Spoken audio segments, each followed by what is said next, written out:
বন্ধুরা, আমার মেয়ে কতগুলো আম পাঠিয়েছে। এই যে কটা কেটেছি, কালকে জামাই ষষ্ঠী, তাই ভাবছি আমগুলো কেটে একটু চাটনি বানিয়ে রাখবো। আর এখন আজকে তো শনিবার নিরামিষ, তাই পোস্ত কেটে মানে আলু কেটে নিয়েছি, পোস্ত বানাবো। দেখো এই যে আমগুলো কেটেছি আর এই আমগুলো কাটবো, তা তখন সাথে থাকো। দেখো বন্ধুরা, আম কাটা আমার কমপ্লিট। এবার চাটনিটা বসাবো, পোস্তটা বসাবো, চলো আমার সাথে। আমি কড়াটা বসিয়ে দিয়েছি, গ্যাসটা জ্বালিয়ে দিলাম। কড়াটা গরম হোক, একটু তেল দিয়ে দেব। তেল দিয়ে দিচ্ছি।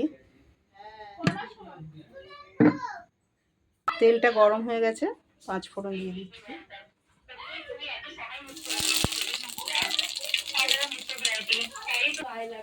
এই যে আমগুলো দিয়ে দেবো, হয়ে গেছে ফোড়ন দিয়ে।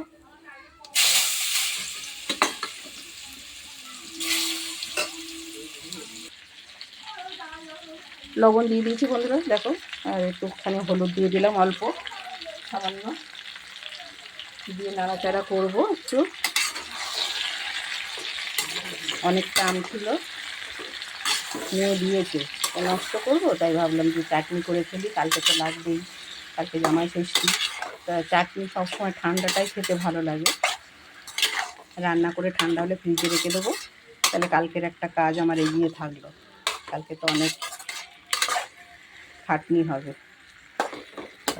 এবার ঢাকা দিয়ে দেবো।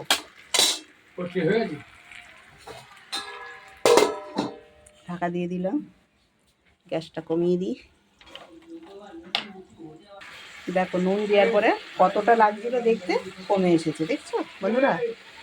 নুন দিয়ে ঢাকা দিয়ে দিয়েছি, আমটা কমে এসেছে। তা সিদ্ধ হয়ে যাক, তারপরে চিনি দেবো। এদিকে কড়া বসিয়ে দিয়েছি, পোস্ত বসাবো। তেলটা দিয়ে দিই। এতে পাঁপড় ভাজা করেছিলাম, কড়াইতে তেল ছিল, তাই এতে দিয়ে দিলাম।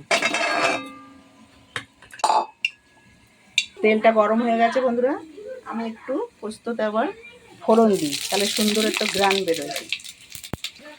ফোড়নটা হয়ে গেছে, এবার আলুগুলো দিয়ে দেবো।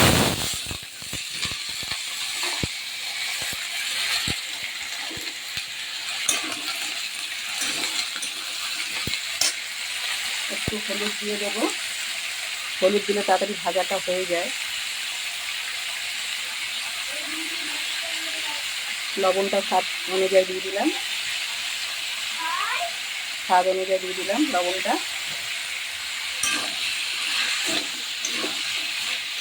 দিয়ে ঢাকা দিয়ে দেবো এবারে।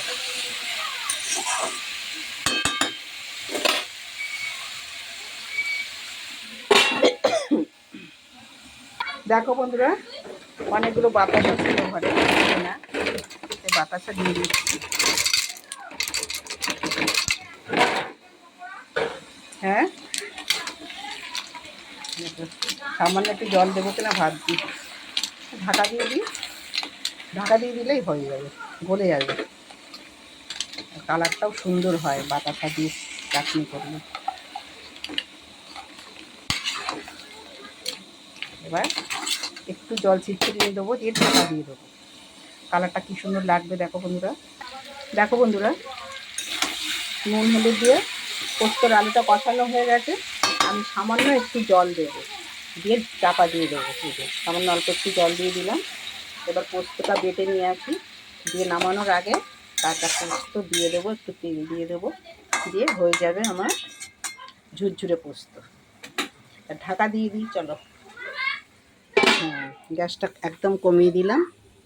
আস্তে আস্তে হোক। দেখো আমের চাটনির এই কালার এসেছে। বাতাসা দিলে খুব সুন্দর কালার হয়। মিষ্টি এই চিনি আর বাতাসা অল্প মিশিয়ে দিতে হয়।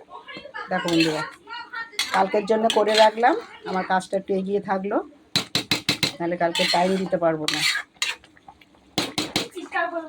চাটনিটা হয়ে গেল, অফ করে দিলাম, ঢাকা দিয়ে রাখবো। আর পোস্তটা দেখি কি হচ্ছে। পোস্তটাও আলুগুলো দেখি গলে গেছে কিনা। হ্যাঁ, আলুগুলো গলে গেছে। এবার আমি পোস্তটা দিয়ে দেবো। দেখো পোস্ত কাঁচা লঙ্কা পেস্ট করে নিয়েছি, একটু পোস্তটা বেশি করেই দিয়েছি।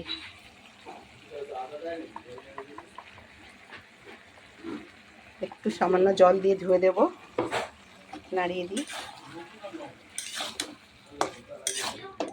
গ্যাসটা একটু জোরে দিয়ে দেবো, নাহলে আলুগুলো ফেটে যাবে।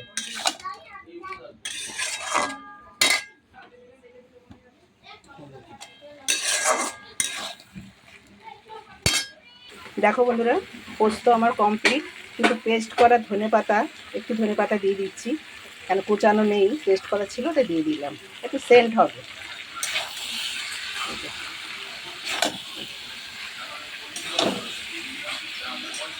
ভালো লাগবে খেতে।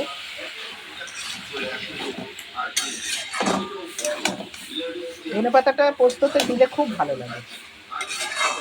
আমি যেরকম করে রান্না করলাম বন্ধুরা, জানি না তোমরা এরকম করে করো কিনা, অনেকে তো অনেক রকম করে, আমি এরকম করে করলাম। কেমন লাগলো আর জানাবে। আর ভিডিওটা ভালো লাগলে একটা লাইক করে দিও। সবাই ভালো থেকো, টাটা। এখনকার মতো ভিডিওটা এইটুকুই ছিল। চাটনি করলাম, পোস্ত করলাম, আবার আসবো পরে একটা কোনো অন্য ভিডিওতে, দেখা হবে, টাটা।